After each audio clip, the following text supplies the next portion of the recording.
Well, happy Monday. Yeah, Monday. Forgot what day of the week it was, but hey, that's how everything goes tonight. Well, we have a lot to talk about tonight, including the fact of the matter that Air Force Two was taking off from the airport and had to be diverted back. Apparently, a bird strike or something. So I don't know much about it, but kind of makes you think about things when things like that happen. You gotta, we have to get our ducks in a row here. We have to get our ducks in a row quickly. No pun intended, of course. I know that puts people in a foul mood, but hey, I'm here all week. Soon you guys will tell me to get the flock out of here, and that's just the way the cookie crumbles.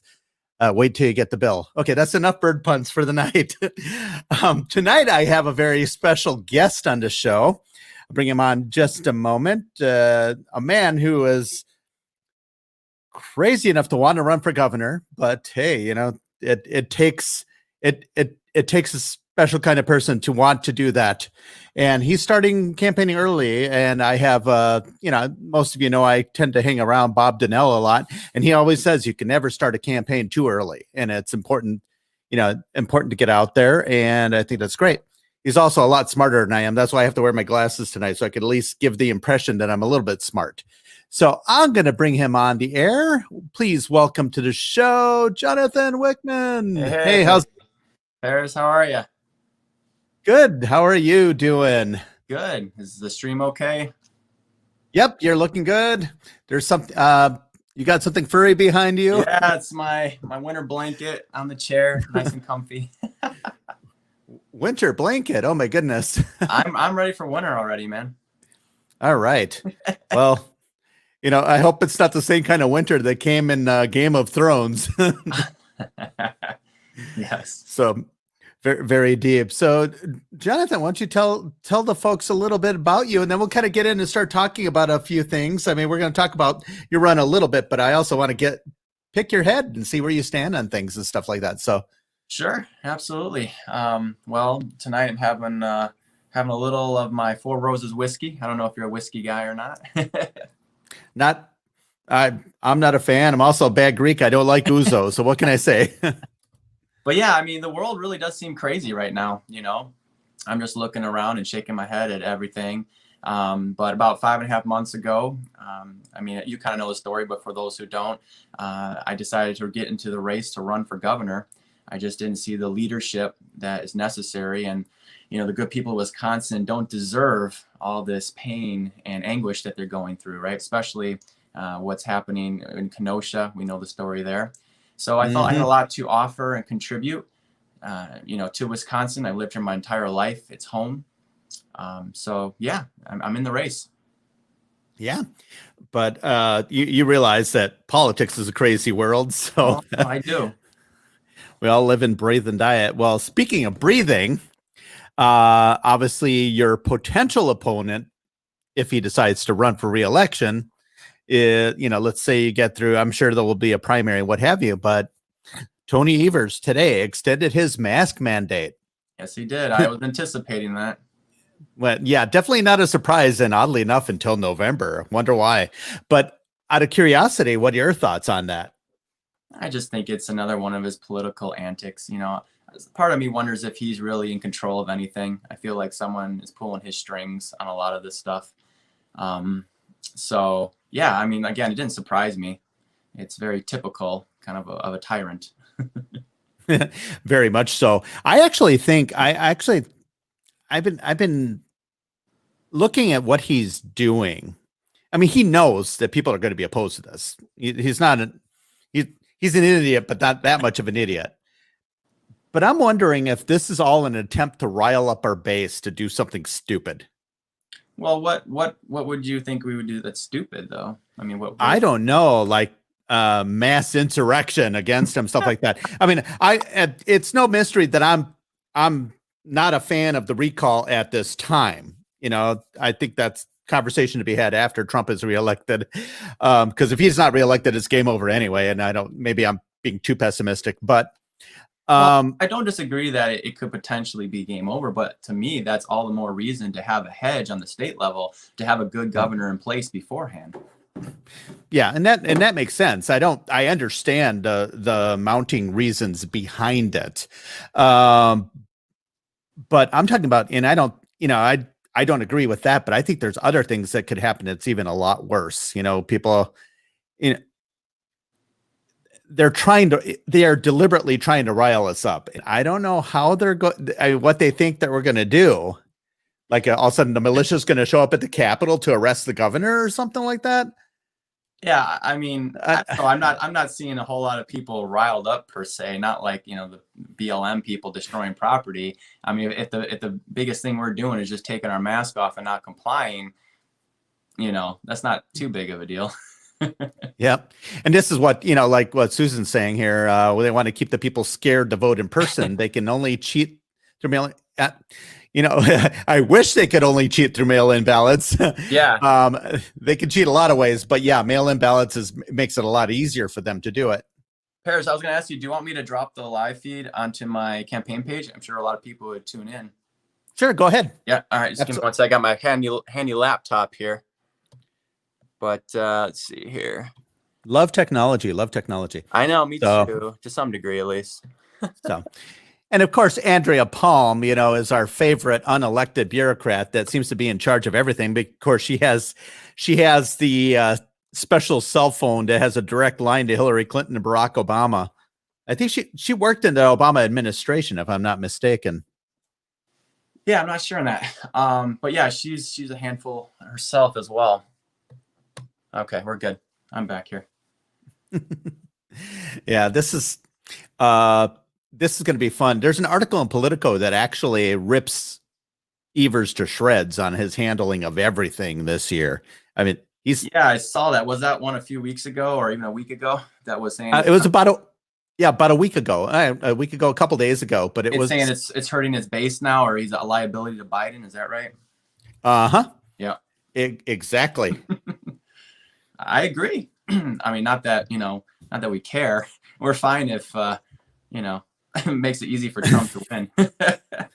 Absolutely. Oh my goodness. Cindy McCain endorsed Biden. Oh, go figure. Talk about another person, her. Paris, how long have you been doing this for now? I'm curious. This show, my radio show? Yeah. I've been doing it for since COVID started. Okay. I just kind of started doing it. I was bored, but couldn't see anybody outside, and I was just like, okay, let's give it a try. I was looking at Yoda here, and I said, hey, what should we do? There we go. Yeah. So infinite wisdom. Are you a Star Wars fan? Oh, I am. Well, not as much with the Diane Kennedy woke Star Wars, but it's still stuff. Yeah, definitely. I'm a nerd. I outage you by a couple of years. You look good for your age, Paris. I do. Thank you. I pride myself on it. I've always loved your energy, man. The first time I met you, and by the way, you did a great job emceeing there at Clifford's. So that was a lot of fun. I love the energy in the room. Yeah, and those of you who weren't there, he was referring to an event that we had, basically celebrating law enforcement, first responders, and talk about the work we have to do to make sure that we, support our first responders as much as we can, and even more so. I mean, we got stuff happening around the pike, like what just happened in North Carolina. They just announced that they weren't going to prosecute the cops.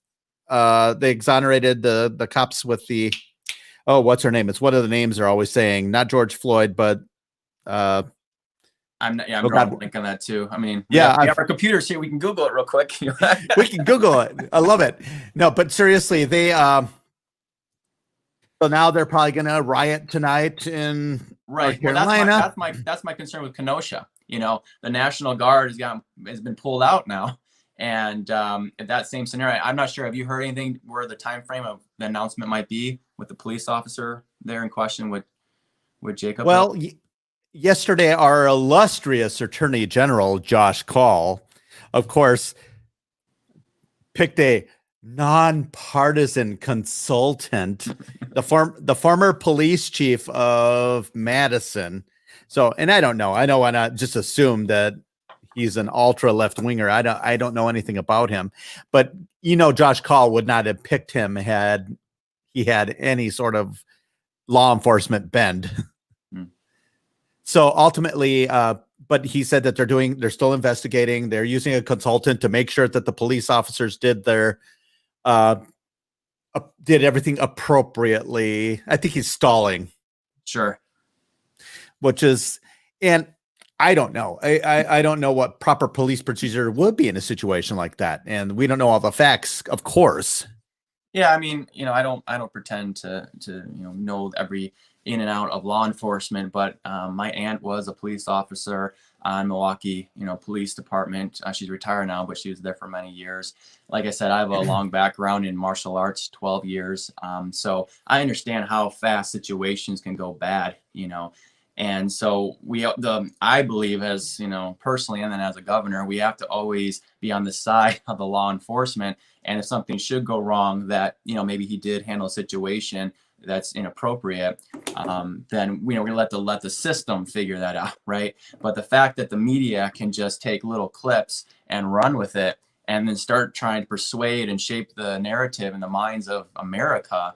I just think that's completely wrong. And I believe the media should start being held accountable for this. Oh, absolutely. And I think the media is in large part driving this. They're driving the chaos. Absolutely. Mm-hmm. And so you have to ask yourself, whose side is the media on? Are they even American anymore? I mean, this really feels anti-American to me. Mm-hmm. All media. Well, we know the majority of them are controlled by 6 big corporations, right? Of course. Well, just think about this. When Tony Evers finally acquiesced, you had the shooting in Kenosha and all that stuff, the 17-year-old kid, Rittenhouse or whatever his name was. Yeah. And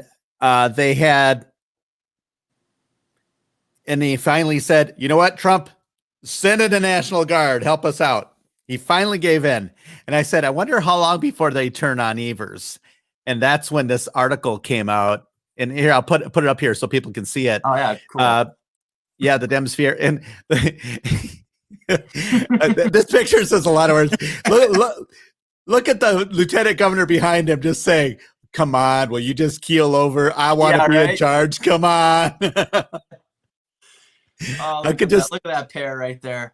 That's our leadership, Wisconsin. That's terrible. When somebody's got to caption this picture, it's like, come on, I could do it right now. No one can prove a thing. Come on. Yeah, I mean, I don't know if people forgot already, but Tony Evers wanted to lock us down forever, months to a year. Remember that? Before the Supreme Court knocked that down? Yeah, for Evers. Sorry, that was bad. So I just got that.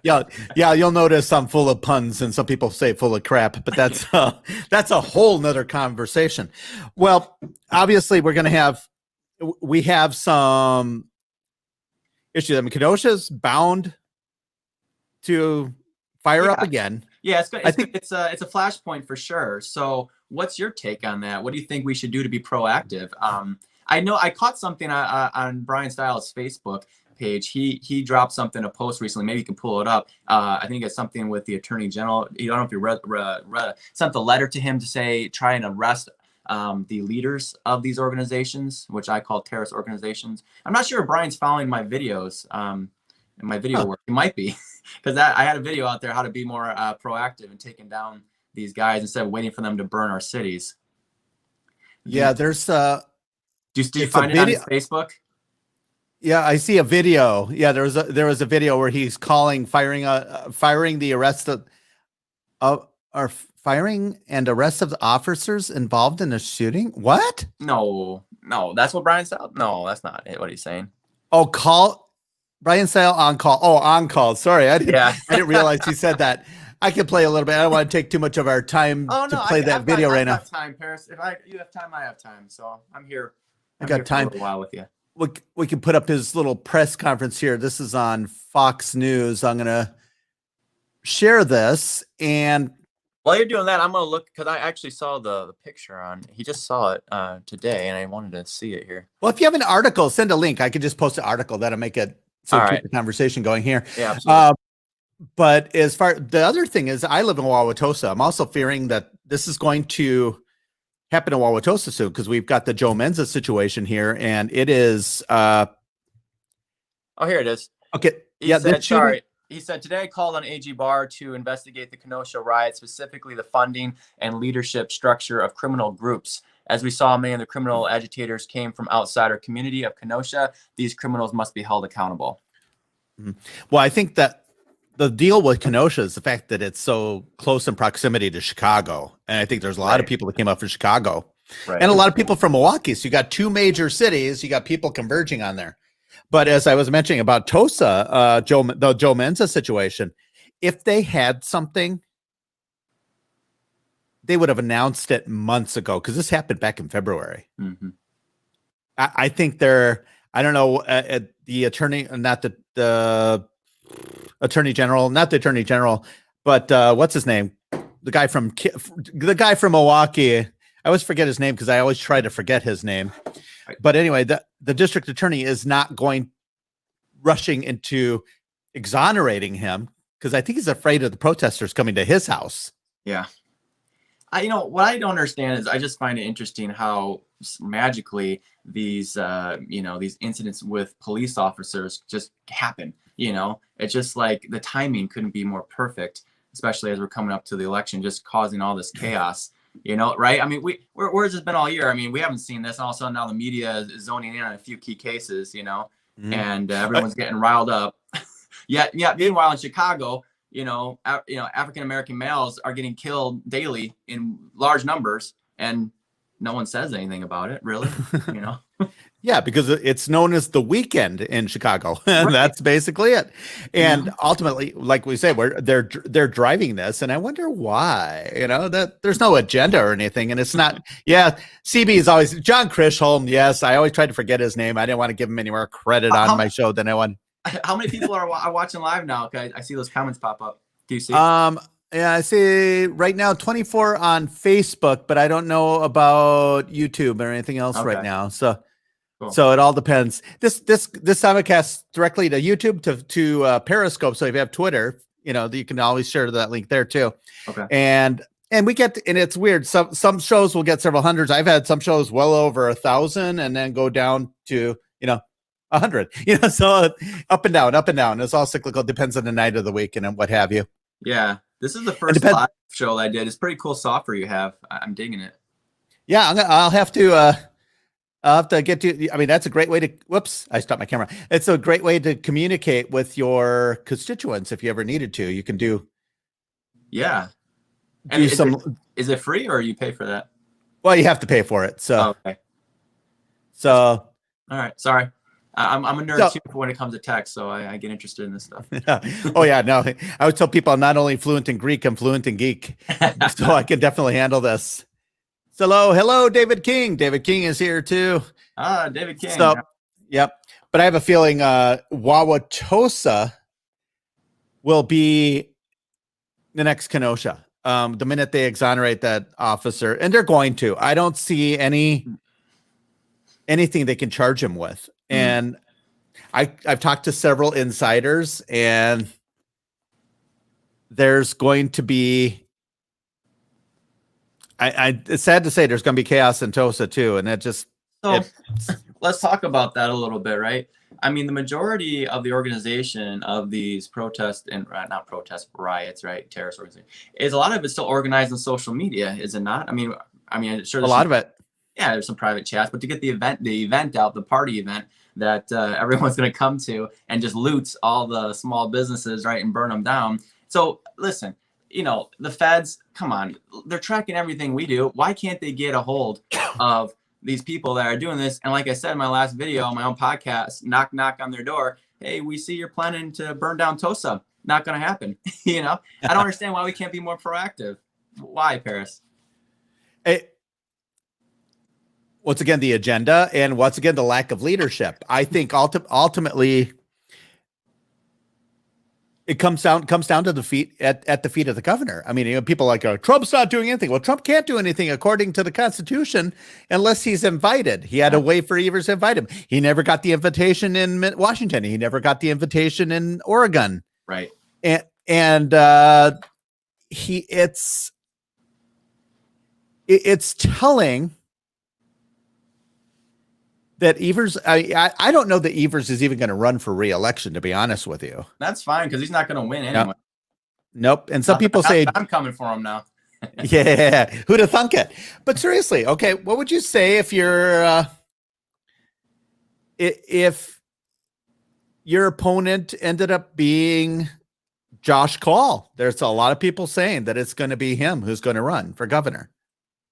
I don't care. I don't care who they throw at me. You know, it doesn't really matter to me. I have a very clear vision for Wisconsin. I'm the only guy really that I see out there in the political realm that's talking about the economic issues that are coming down the pipeline and how to stimulate the specifically Wisconsin economy.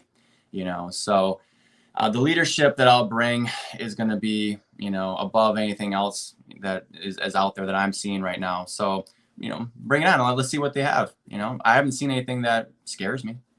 So good.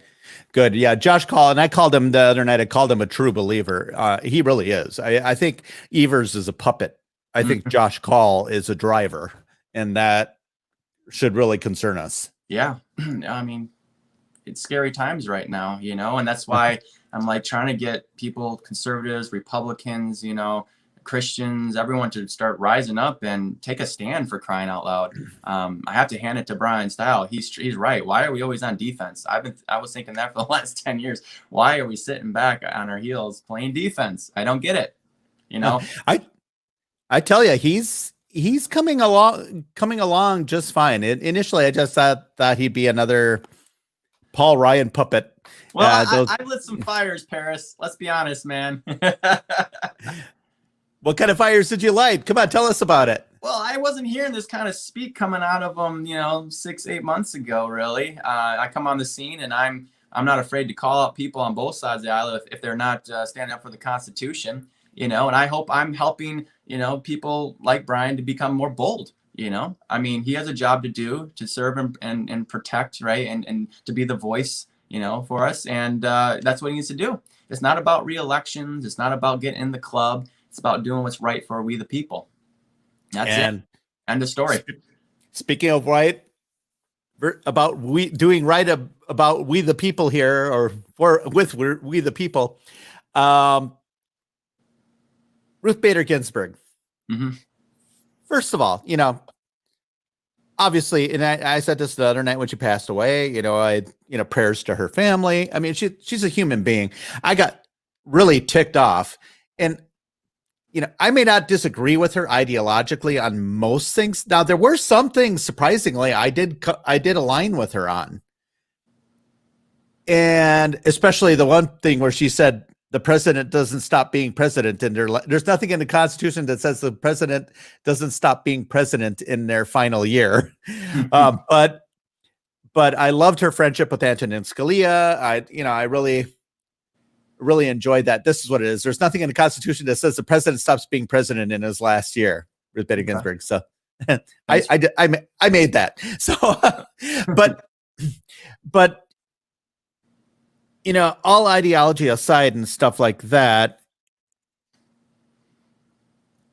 do you happen to, you consider yourself a constitutionalist? As best as possible, yeah. Can you tell me where in the Constitution the last wish clause is? Yeah, no. It's funny you should say that. Actually, I was watching the press conference. I think that it was today, where, you know, Trump's press secretary was talking about this, and yeah, like I said, there's no reason to delay Trump appointing the next judge. You know, I mean, he's still president, so have at it. I think people are freaking out because what's at stake here is Roe versus Wade. You know, the abortion, and as well as Obamacare, I believe, could potentially be undone, which I believe we should unwind that and get healthcare back into the private sector fully. That's how prices will come down. People are always saying, why is my healthcare so expensive? Because they've taken it to nationalized healthcare. Ultimately, it's become a monopoly, right? Whenever you make a monopoly of something, they can charge wherever they want. There's no competition. Well, Obamacare is one thing, but I think people on both sides have got to settle down here for a minute. Okay, let's assume it's Amy Coney Barrett. I would love her to be on the court. I would love her to get a divorce and then get really fall for me and want to marry me. But that's a whole different conversation. But I Roe v. Wade is not going to be overturned tomorrow. No, when she's on the court. No. I mean, people, what really makes me mad about the constitutional conservatives, yes, now we can get rid of Roe v. Wade. You still have to have a case.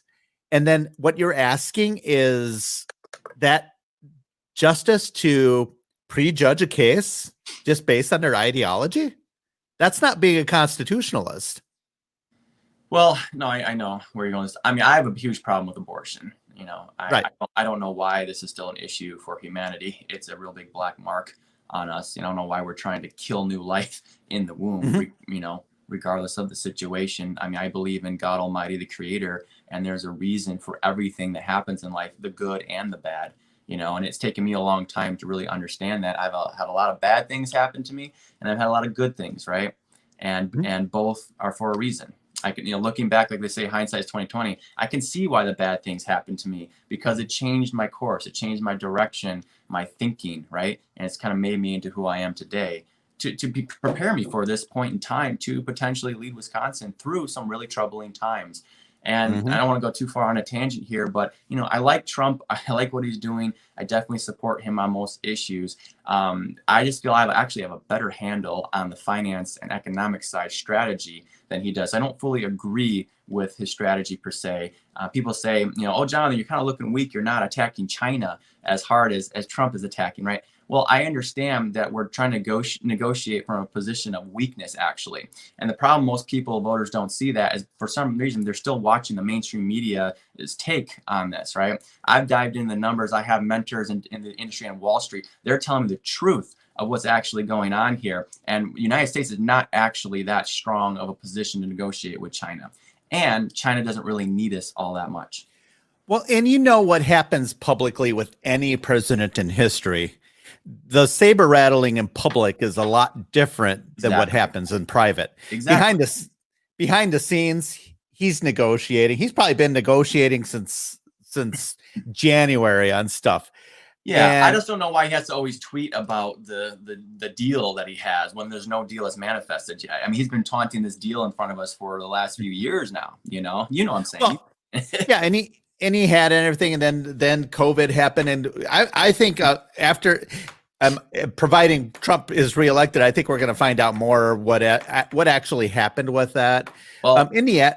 Yeah, I have a take on that. I don't know if you saw my video on that. I have my take on COVID is it's all financial related. All right, they need a cover story. Remember, government never wants to be blamed for anything, and for sure, the banking sector, the banking cartel, does not want to get blamed. Specifically, the Federal Reserve. Okay, what most people don't understand is September of last year, the interbanking lending broke. Okay, it broke like to the same degree that it did before the 2008 mortgage crisis collapse, right? The difference is that was one bubble, okay? Now, fast forward to where we are today, there's multiple asset bubbles that all this toxic debt has infected. Not just the housing. House is still overinflated. Housing is still in a bubble, by the way, big time. Oh, yeah. Okay. Asset prices, stock market, all the major indexes, bubble. Okay, why is that bad? People don't understand. Why is this bad? It's really the last domino to fall for America.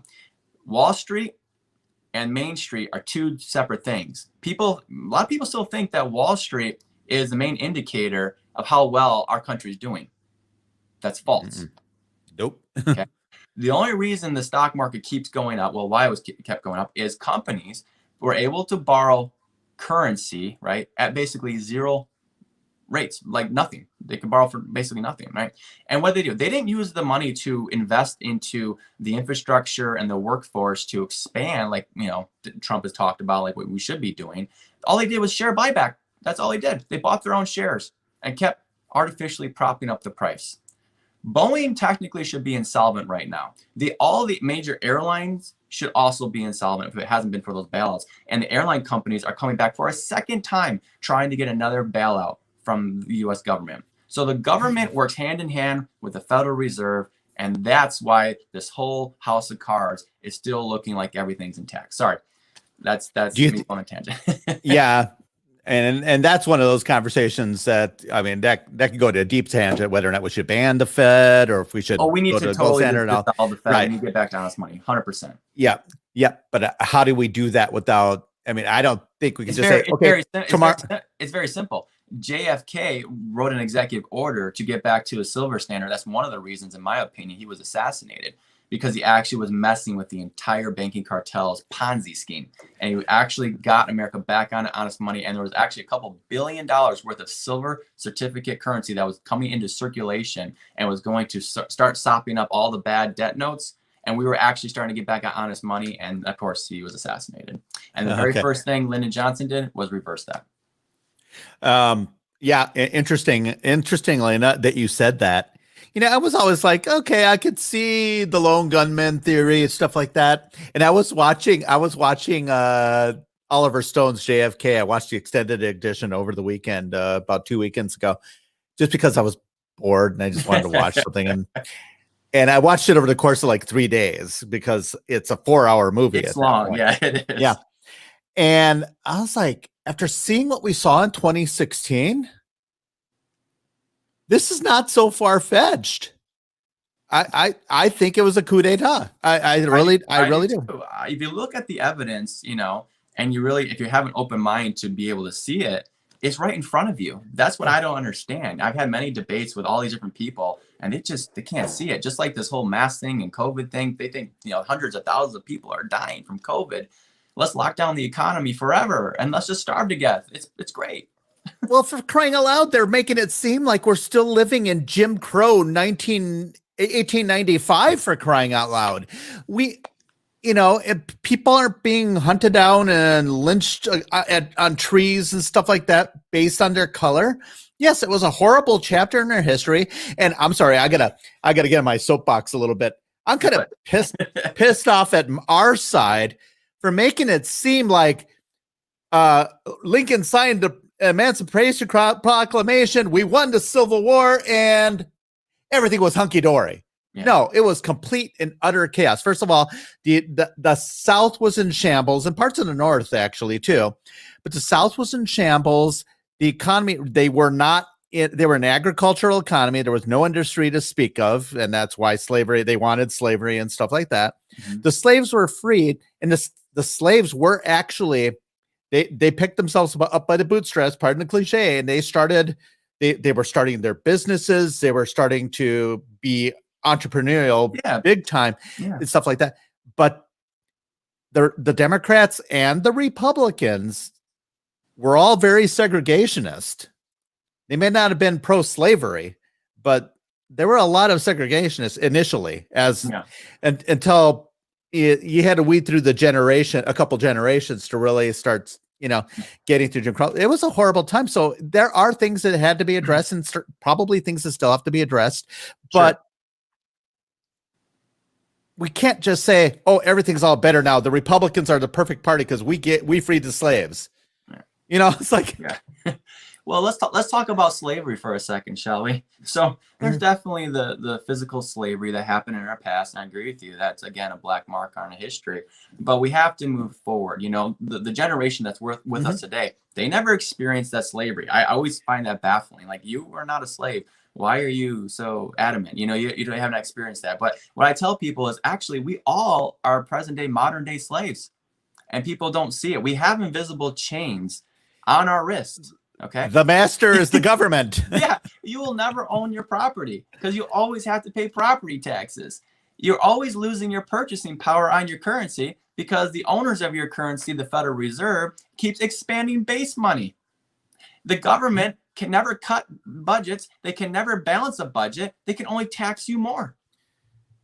And they keep hitting what's called your straw man. It's your paper representation of yourself, your social security number, these things that the older generation will die hard for. Oh, I need my social security. You will never take my social security away from me.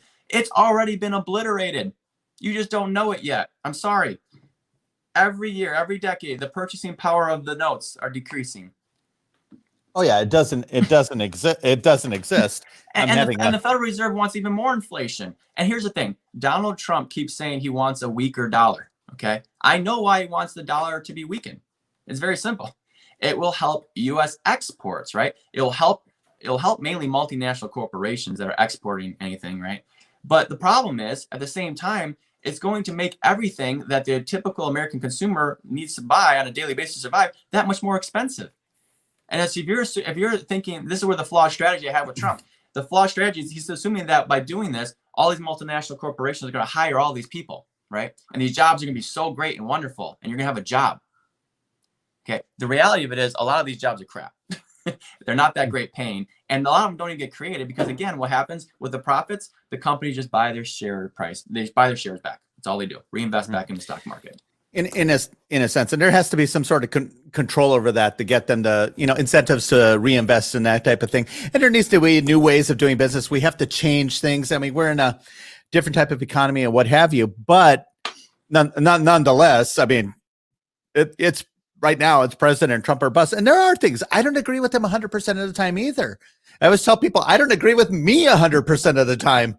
It's like, but the fact of the matter, you got to give the guy credit. At least he's trying some different stuff that hasn't been tried before too. Absolutely. I'm not taking anything away from him. Like I said, I back Trump, 100%. I'm voting for him myself, obviously. But I just sometimes feel that there's, false pretense. He's kind of leading the American people. I'm all about hope. I really am. If there's really, let's be hopeful and all that stuff, but it can't be false hope.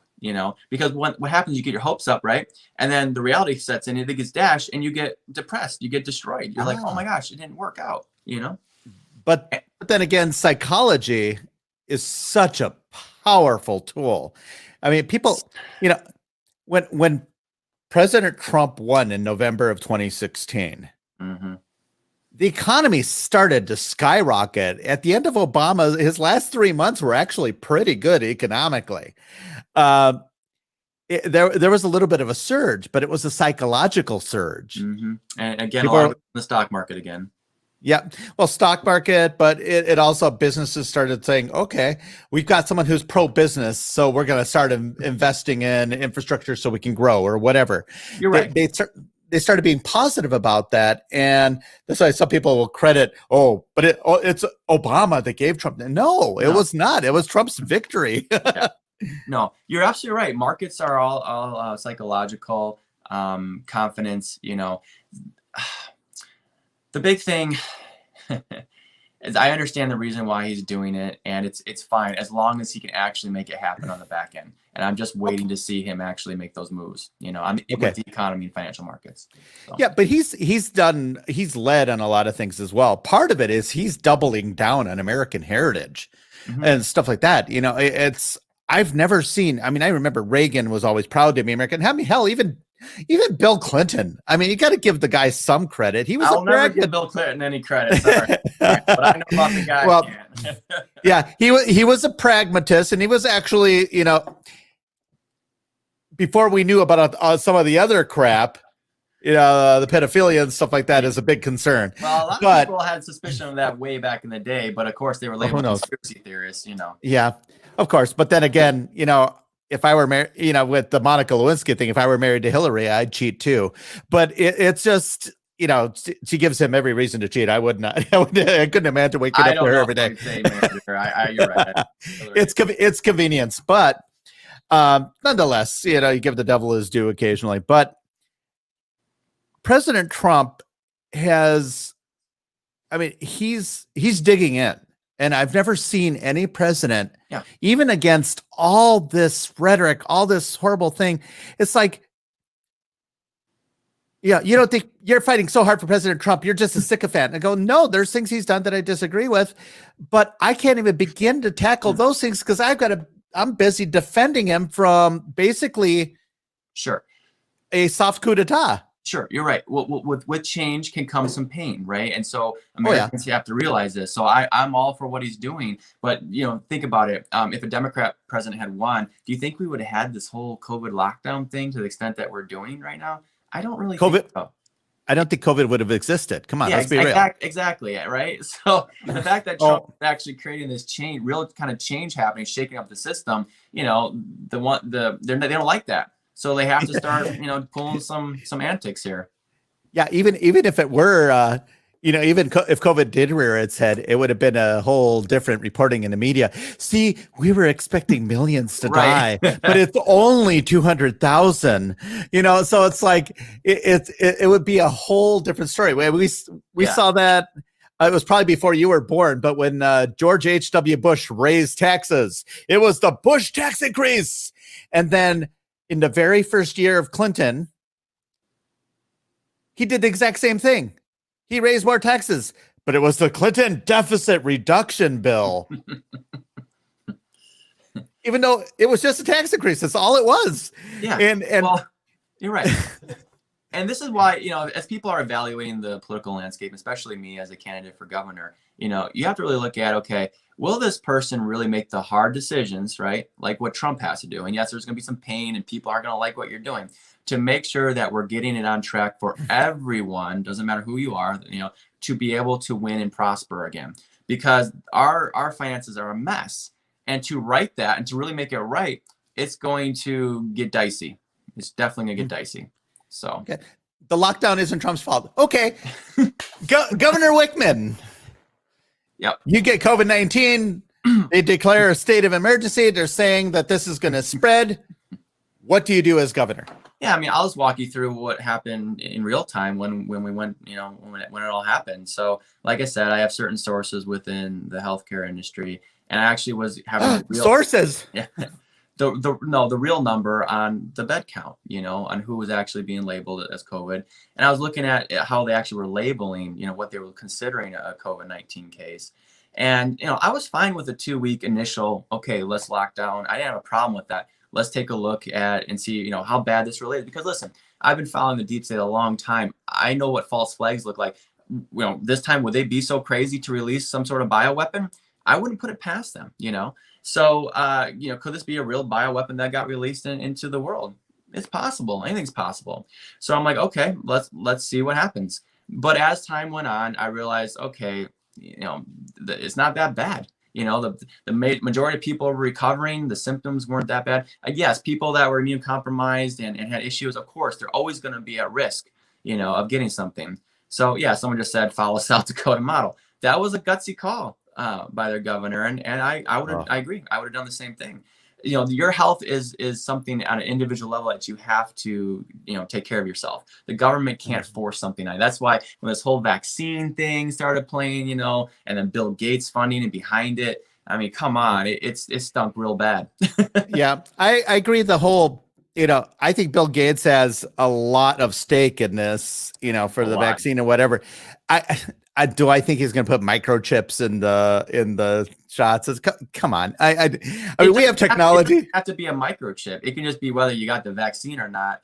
And you, what? It's psychology. It's psychology. Right. Exactly. So, you can't travel without your stamp or passport that you got your vaccine. It doesn't have to be a chip.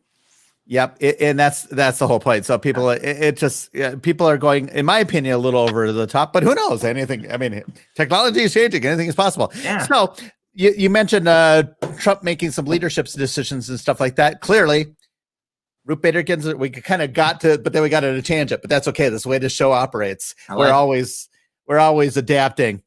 RBG passed away, and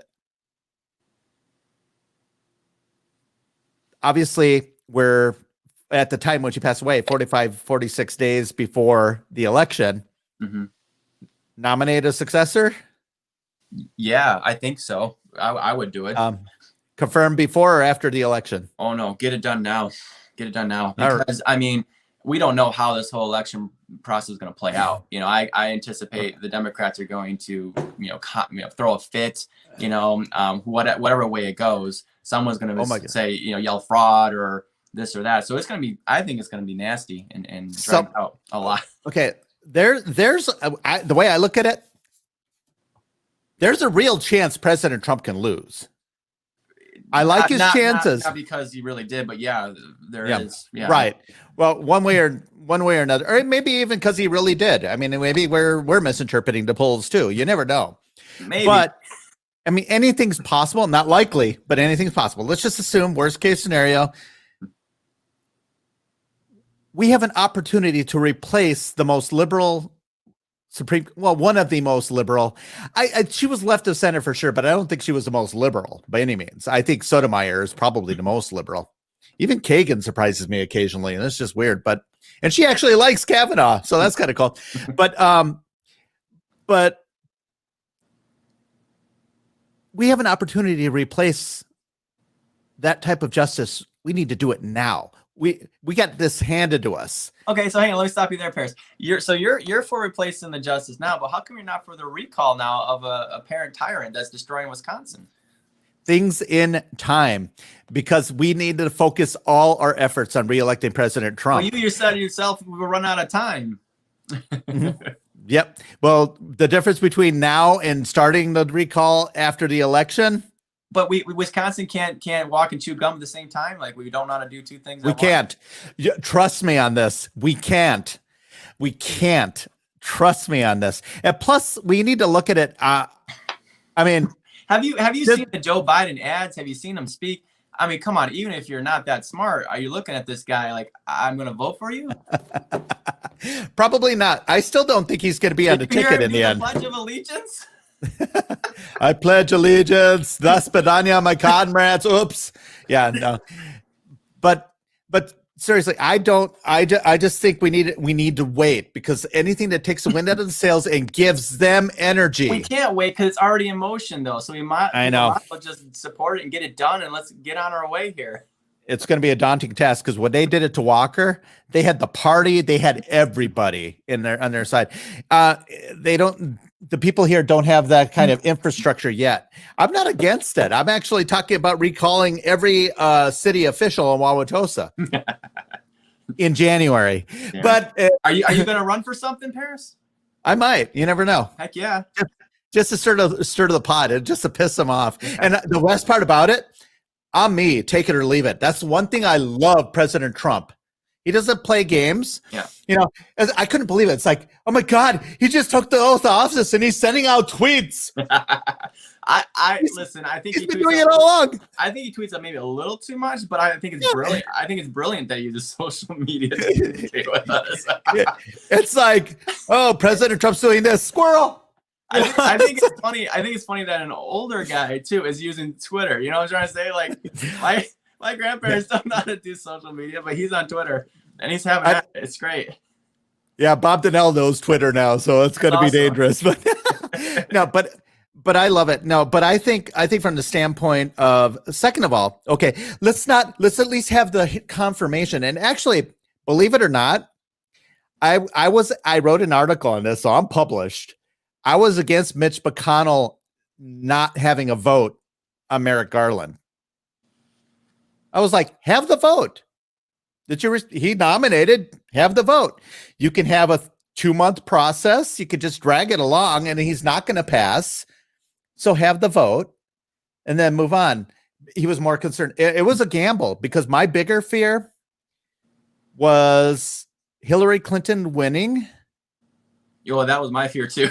Yeah. Well, I stayed up all the way to the end, like, you know, of that. I'm like, I wanted an official. Like, come on. My wife was asleep next. She couldn't stay awake. And I was like, yes. And then she won. But with Hillary Clinton winning, in that would have likely given her the Congress at that point. She would have gotten the Senate. We probably would have been in World War III if she won, honestly. Yeah. But January 3rd to January 20th would have been an eternity. Even if we kept, it would have been, they would have gotten to power. And then at that point, they would have pushed through the most liberal choice. It wouldn't have been, even Merrick Garland was definitely liberal, but he was not like far left. They would have put in the most far left AOC crackpot in that. Oh my goodness. How did she ever get elected? Yeah, well, good PR and a very brilliant campaign. And let's face it. Soros? I don't know, maybe. Yeah, who'd have thunk it? No, there was this other group that had the entire squad was elected. They were like recruited by this group that they auditioned for the part, I guess, or something. But seriously, I mean, she's very, you know, when she's not speaking about policy, she's actually a nice gal. She's attractive, you know, and she's got some good energy. But She had a lot of money behind her, and maybe it was Soros, maybe it was someone else, and people are just plain stupid. Yeah. And so is she, but that's a different story. But we need to have, so I thought they should have at least had the vote. Vote against Merrick Garland, but have the vote. That was my thing. So I'm consistent. We should have the vote. But after what we saw with Kavanaugh, and there's a lot of Republicans that are saying we should wait to have the vote till after the election. Have the hearings, but don't vote till after the election. Bull crap. Do you think that the Democrats are going to play nice after the election? Not at all. They won't stop. They won't stop because they have an agenda, and the agenda is to bring America to its knees. They already have a letter from somebody that was sexually assaulted by Donald Trump's pick. They're just waiting to find out who it is first before they release the letter. I know. It's yeah. Well, I was having a conversation with a friend of mine. He's an older gentleman, and he basically said to me, Jonathan, I dread getting up in the morning. He lives in Wisconsin here too, and I just don't want to get up in the morning. Everything coming out of the news is bad news every single day. And that's by design. I mean, if we want to get into some sort of spiritual conversation, energy, if you can keep this kind of heavy, oppressive energy on people all the time, it's really damaging, to your psyche. And you don't feel like life isn't worth living anymore. That's why we had this huge surge, during the lockdown with suicide, a terrible thing. People committing suicide. We're talking family members. You know what I'm saying? Like family guys who have families and kids, and they commit suicide. Yep. I always say our reaction to the disease, to the virus, is more deadly than the virus itself. Exactly. And I got in trouble. I don't know if you heard about this, but I got in trouble in Madison, sort of. I was speaking at an anti-mask rally. I was emceeing the thing, and this protester kept coming in. It's just a mask, you idiots. It's just a mask. Finally, I said, yeah, and the Germans said it was just a train trip. Yeah, and maybe it was a bit of a stretch, but it always starts somewhere.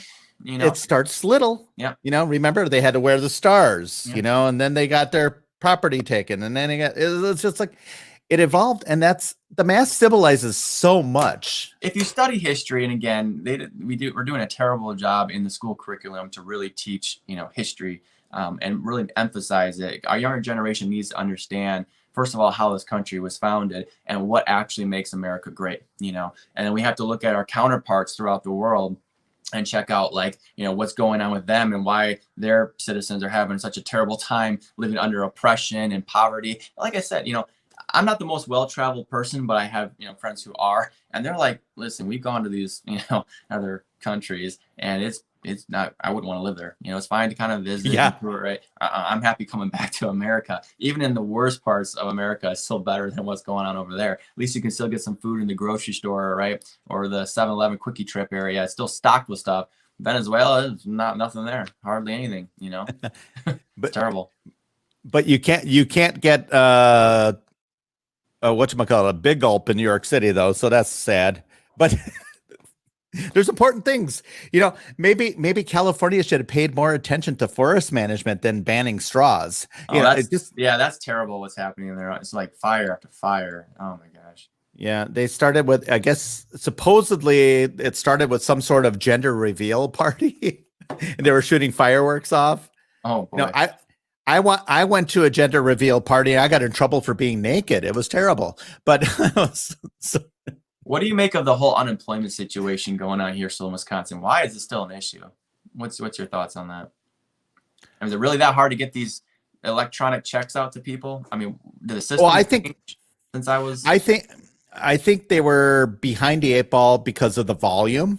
However, there are a few thousand state employees that are still getting paid and sitting on their butts, right? That could be processing those claims. Yeah, like exactly kind of what happened with Kenosha here with the teachers. I mean, what's up with that 274 teachers walking out all at once? No, that wasn't coordinated. 274 teachers on the same day?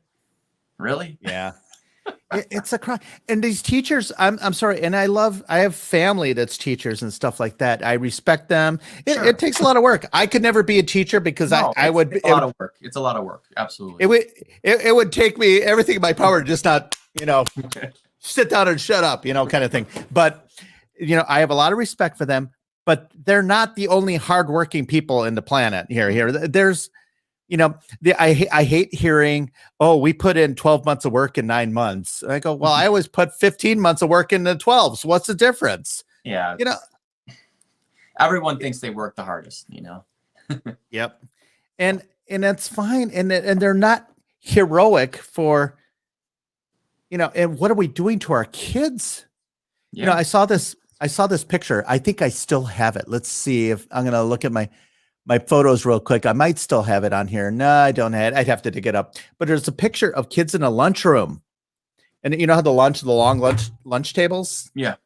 They're sitting like 4 to a table. Mm-hmm. Corner. They're like spread out. Yeah. And the poor kids, these were like second graders, and they looked absolutely miserable. And do they have the mask on too? Yeah. Well, they were eating. So it was lunch at the lunch table. It psychologically, I mean, it's so important that we socialize and do all that stuff. Yeah, it's terrible. Yeah. But it's just, and that's a whole nother conversation. I'll have you on again. If you want to have me on again, Paris? Oh, sure. Absolutely. Yeah. I'm not going to have you doing any commercials for Donald Trump though. Okay. No, I'm just kidding. I support him. Again, the takeaway is I know. support him, but I'm a very analytical guy. So I'm looking at Oh yeah, it's important. I'm allowed to disagree even with the president. I can disagree, Some people don't think that's possible, but I can disagree. You're not allowed? It's still a free country, right? Well, except yeah, tell that to Zuckerberg, it's still a free country. I just okay, have you heard of Parler? Yeah, I'm on there. I'm not impressed with the platform, but I'm not either. My biggest issue with it's a freaking echo chamber. Yes, exactly. That's what it is. I like discourse. I have friends who are liberal and stuff like that, and I actually have some liberal friends who are voting for Trump. They don't. Right. Yeah. They don't like what. They just say this isn't the way it should be. If the Democrats have just played along, their presidential candidate would probably be winning now. Trump is a very beatable guy if he really wanted to, but they acted like idiots. And who would have thought that the showman from New York City would have had the intestinal fortitude to endure all this and be such a fighter? I find it humorous on the Democrats side. The best they could find was Biden out of their little pool. I mean, really?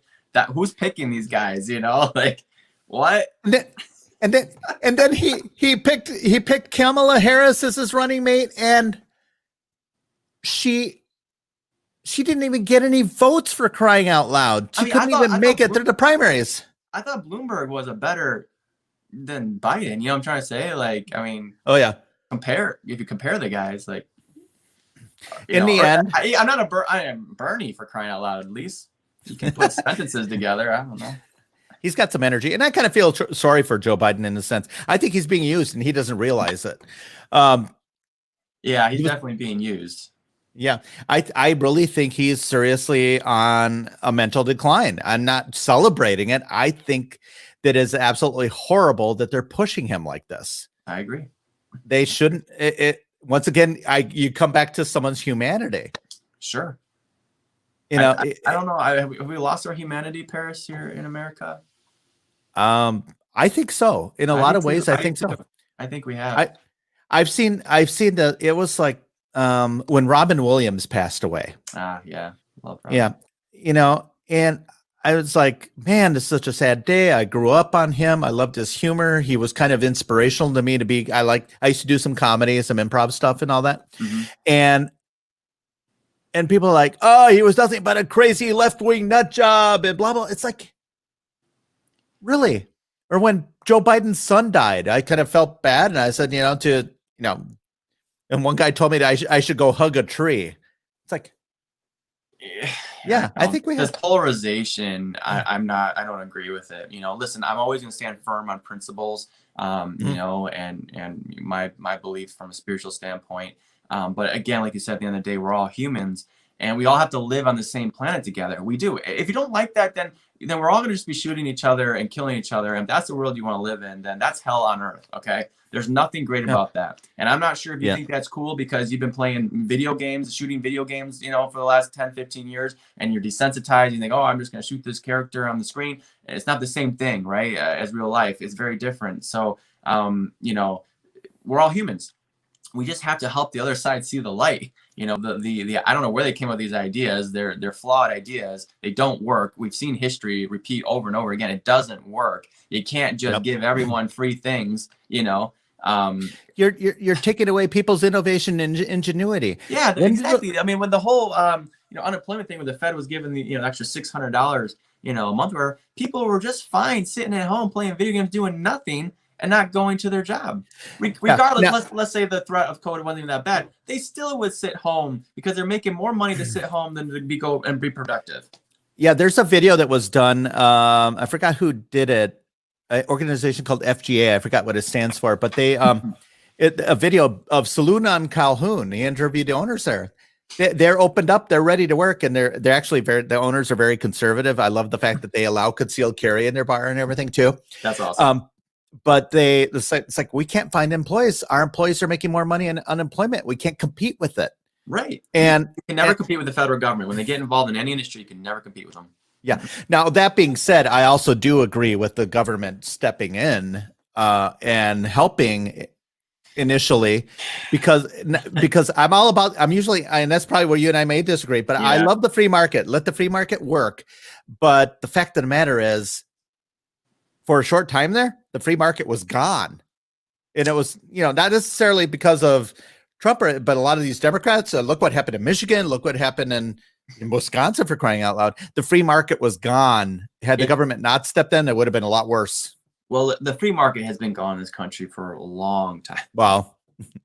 The whole concept of a free market, though, is this. If you are unable to create a sustainable business, if you are a terrible manager, if you do not save for a rainy day, the public shouldn't bail you out when something bad happens, right? It just shouldn't.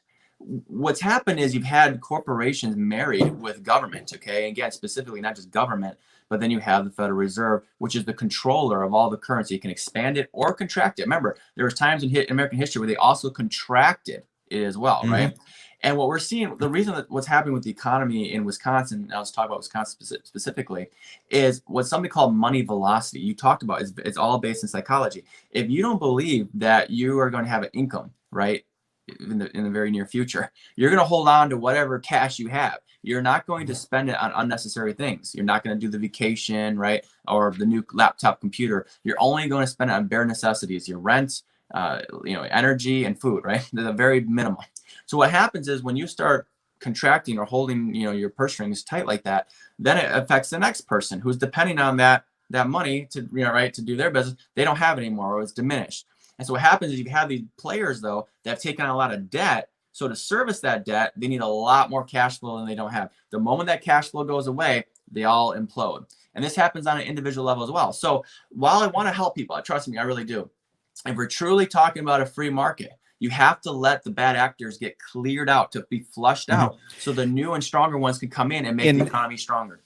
Yeah, in normal circumstances, but this wasn't a normal circumstance. But see, the government, there's always a reason to bail someone out, though. And then but we've never had a circumstance where everything just shut down completely. Well, it didn't. It didn't have to for as long as it did. I was on social media saying, "Hey, we need to open up, within 30 days here." Oh, I agree. Done. It went too long. And there's no.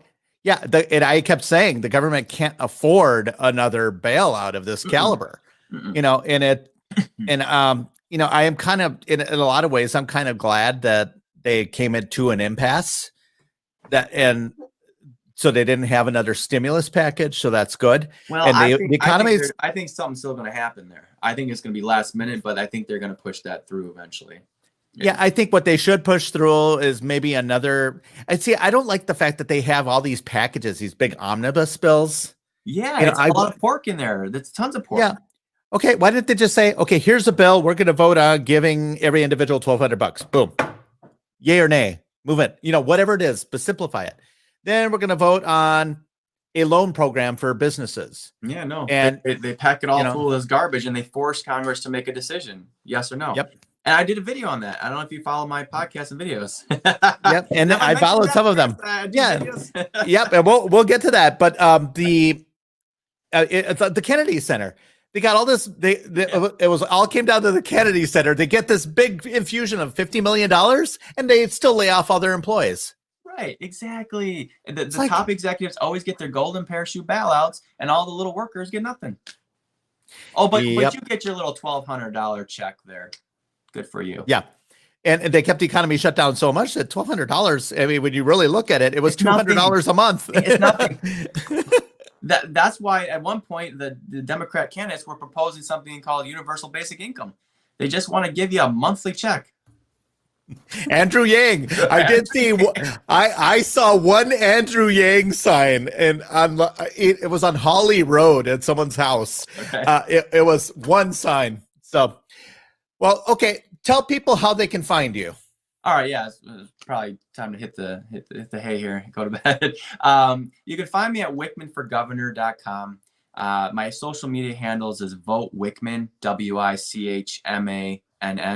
So that's on Facebook, Twitter, and YouTube. Facebook is my main platform that I really am interacting. Like I said, I'll respond to your comments, your private messages. You respond to me. I will get back to you at some point. It might take me a little while, but I do engage. So that's how you can find me, wickmanforgovernor.com. Okay, awesome. Well, I appreciate you running. I think it's important, and I'll have, and like I told you, I think I'll have any candidate for governor on here. Yeah. I know there's other names that are floating around as well. It's gonna be a full field, so you're gonna have your work cut out for you. But I love the fact that you're out there. You find it so important. You're getting out there now. I mean, that means it's not that you're you've got your own business. You're not trying to get rich off of becoming governor and milk the system. And I admire that. I never want to become a politician. This is not a career thing that I'm trying to do. I'm just a diehard patriot. I love this country. There's nowhere else to go, to flee to in the world. This is our last stand. So if I have the knowledge and experience that I do, it's my time to serve and give back to the community, specifically Wisconsin. So I'm willing to do that. If the people can see my vision and understand my heart, which I hope they are, it looks like they are, and rally around me and support me, I'm willing to do the work. I've been doing the work, right? I don't get paid. You're already doing it. Yeah, I'm already doing the work. I'm willing to get out there and meet, and I'm going to travel all Wisconsin eventually.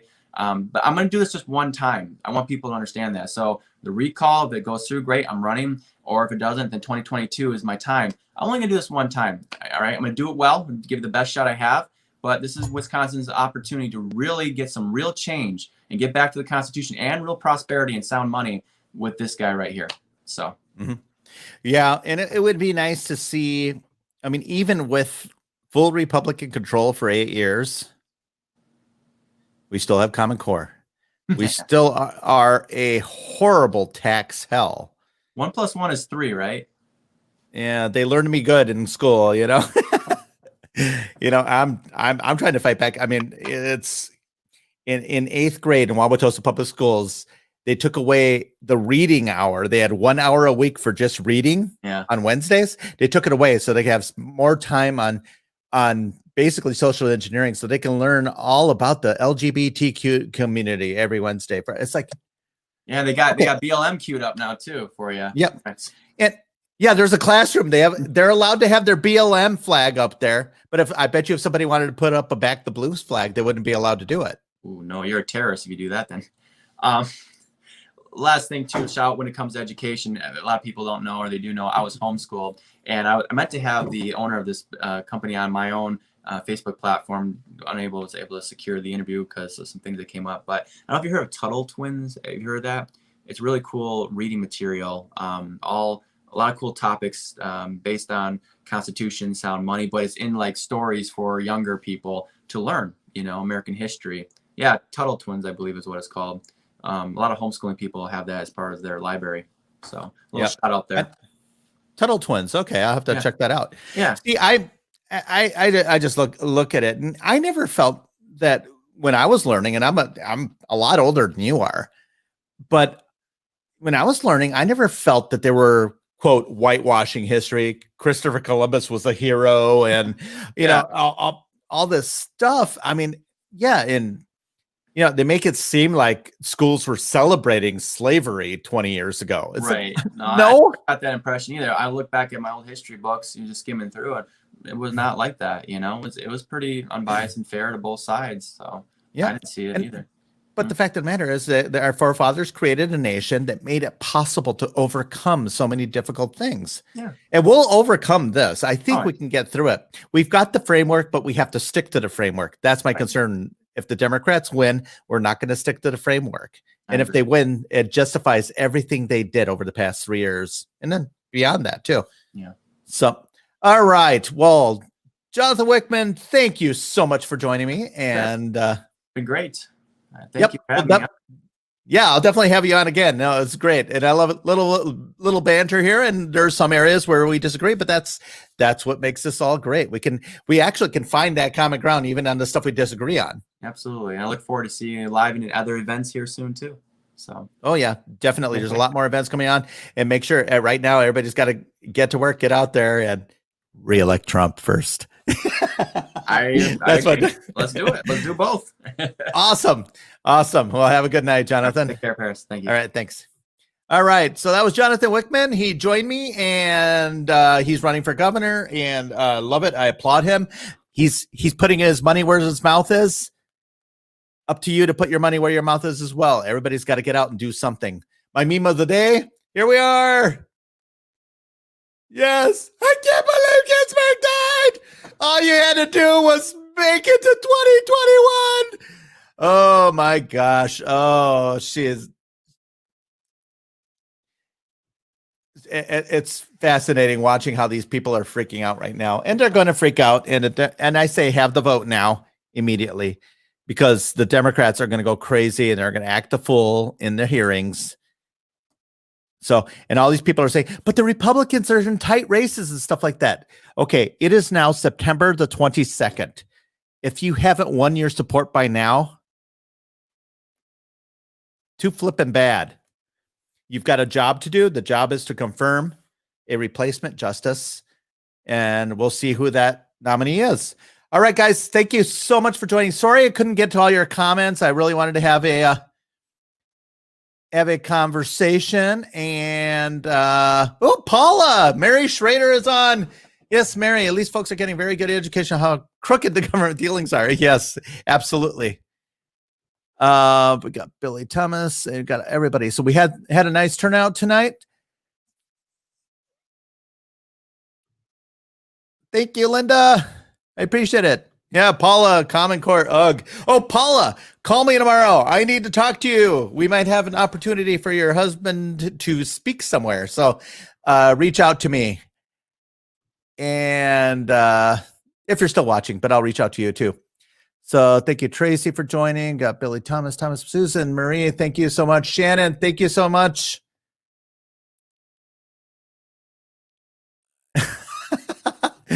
Oh my. Yes, I know. All right. Well, once again, thank you for joining me. Thank you for interjecting. Please share my videos. Please share. Make sure to like and subscribe to my YouTube channel, Paris Prokopis. Just look me up there. Also, please follow me on Twitter at Paris Prokopis. At Paris Prokopis. And also, please, if you can, tell people about my show and stuff like that, because I'm getting a lot more of a following and I want this to grow.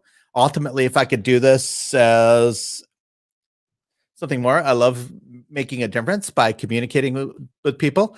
And it isn't, I don't want to be an echo chamber. I want to have other people. I want to challenge people. I want people to challenge me. I think it's important that we have discourse in this country. And